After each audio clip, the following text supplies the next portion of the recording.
You ask Tiger to solve. This deals with linear equations with one unknown. The final result is y equals -23/13. Let's solve it step by step. Simplify the expression. Simplify the arithmetic.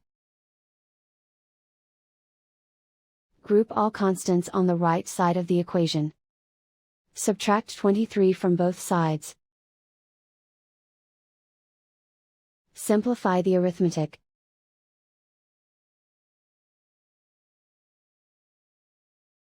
Isolate the y. Divide both sides by 13. Simplify the fraction. And so the final result is y equals -23/13.